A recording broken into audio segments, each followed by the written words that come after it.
Don't be good, Jesus.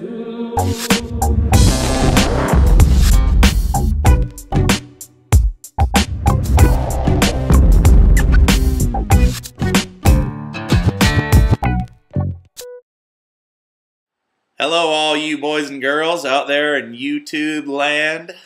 Oh, it's good to be with you again this week, and we're going to have a lot of fun talking about our teacher this week, our substitute teacher.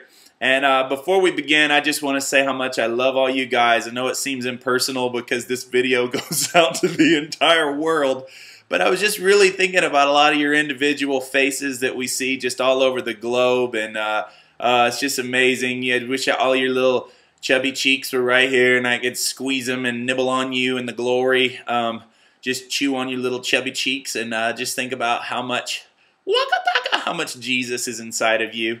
You know, the cool thing about our teacher, you know, some of the first disciples, they asked him a good question. They said, "Rabbi, where do you dwell?" They didn't just ask where you're going to show up. Jesus, where you're going to have a good revival meeting. They said, where do you live? Where is the place of habitation? And you know, that was a pop word a few years ago, is we don't just want a visitation, we want a habitation. But the revelation of the gospel tells us that you are in unbroken fellowship with him, that you have a live-in teacher. I'll tell you where the rabbi dwells. The rabbi has showed up right here, and he's dwelling inside of me. If you're a believer, he's dwelling inside of you. You have a live-in teacher. And he's not just a teacher, but he is also your substitute. Okay? You see, the thing is, Jesus didn't just come to teach us a bunch of things, give us a bunch of good lessons, give us some morality code. He did not come as your example. He came as your substitute. He came to do for you what you could never do for yourself. He didn't just come to, you know, so that we would always wonder, what would Jesus do? Get rid of your "what would Jesus do" bracelet. I'll tell you what Jesus would do. He would do what you never could do. He came to do for you what you could not do for yourself, okay? So I don't have a WWJD bracelet anymore. I just have one of these. I have a hammered bracelet because I'm hammered drunk on what he did. He said, this is the cup of the new covenant. He didn't say go pump up more grapes. He said, this is the cup of the new covenant. Drink ye of it. And so I'm drinking what Jesus had done. You see, he came to become sin so that you could become a saint. He came to die so that you could live. He was bruised for your iniquity. It was by his stripes that you were healed. He became poverty so that you could prosper. He bore on his brow, on his sweaty brow, the thorns and the thistles so that you don't have to labor among the thorns and the thistles. By your sweaty brow, he broke the curse. As a matter of fact, he became the curse so that you could be blessed. The man who's cursed on the tree. He was a man of sorrows so that you could have joy unspeakable. He became fatherless so that you could be adopted. He became an orphan so that you could become sons of God. On the cross, I'm telling you guys, every curse was reversed. He came to be your substitute. You understand that Jesus did not come from the line of Abel. The righteous blood of Abel was spilled. And he didn't come from the line of Cain, even. Jesus came from, you know, Adam and Eve didn't just have Cain and Abel. They were not the only two children that Adam and Eve had. You remember their third son, his name was Seth. And Seth represents, the word Seth means substitute. What? Jesus is from the line of Seth. If you trace his lineage back, Jesus is the substitute. Seth was a type and a shadow of the coming substitute who would bear the iniquities of the world. So guys, I just want to encourage you, if you're out just trying to repeat what Jesus did, instead, receive him as your substitute and receive him as your teacher who teaches himself. If you ever wonder what the object lesson of our teacher is, object lesson is him. He teaches him. The teacher who teaches himself. Shuki bonky. So I would encourage you guys, don't try to reaccomplish what he's done.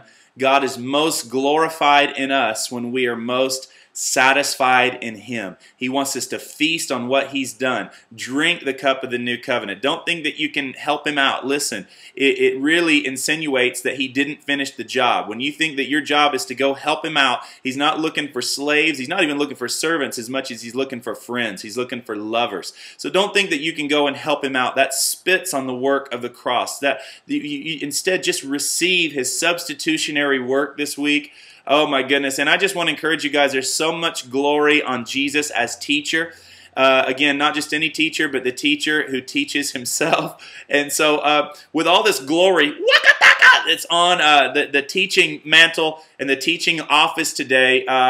You know, we've just as an example, we recently have just had this string of mystical schools. That there's been so much glory on these mystical schools. Some people have come back to these schools like 4 times just to keep drinking in the revelation. And I thought that when we began these mystical schools that we'd maybe just do a couple of them. And I've been really excited about the mystical schools for a few years before the Lord released us to do them. But I figured there'd be a couple of mystical schools and that would be it. But the glory has been so increasing on these things that the Lord's just been telling us, hey, continue, continue. People need to be equipped. People need to be taught. People need to be equipped in the revelation of the finished works of the gospel. And so it's not just an equipping in the supernatural, but there's a revelation of new creation realities, the revelation of the finished works that has to get into us. I'm telling you, most of the church, you know, we have people showing up at these meetings. They've been in church for decades, but they've just never heard the message of the finished works of the cross. It's amazing. It's like people never read Paul's letters. They never realized that their old nature died with Jesus, and the crazy miracles and manifestations that spill out of this message, the joy that spills out of this message, it's contagious, it's incredible.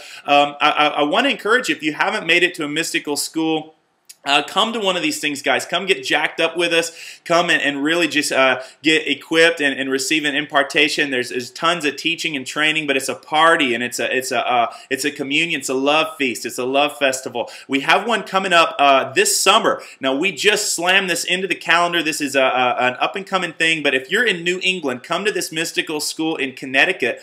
We have a mystical school August 19th through the 21st. So if you're anywhere on the East Coast or New England, come to Connecticut with us. You can sign up at thenewmystics.com/schools.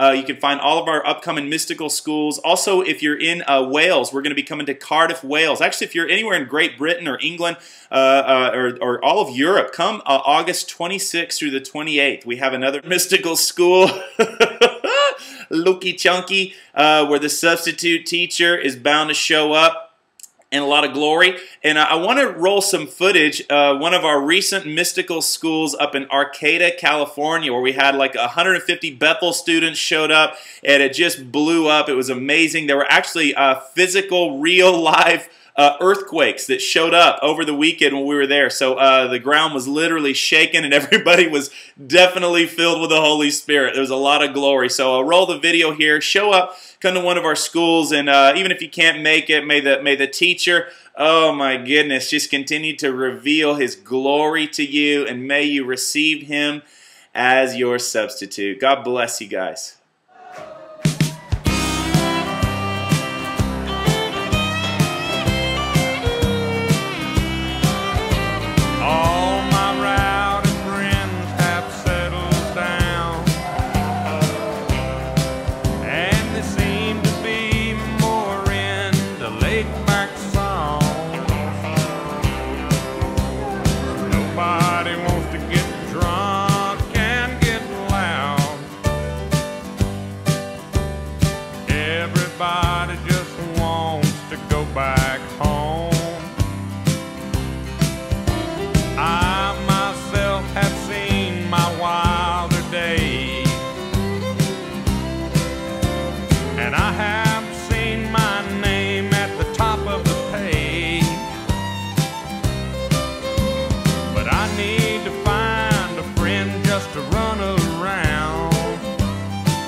And nobody wants to get drunk and get loud. And all my rowdy friends have settled down.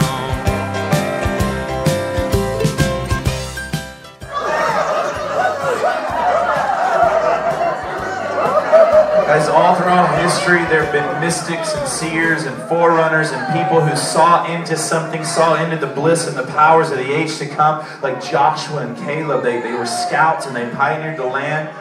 Joshua and Caleb, they couldn't convince the Israelites that it was, come on, let's go in. Nobody would believe them. They wouldn't believe. They believed the bad report of the bad spies. They didn't believe the good report of Joshua and Caleb. It's too good to be true.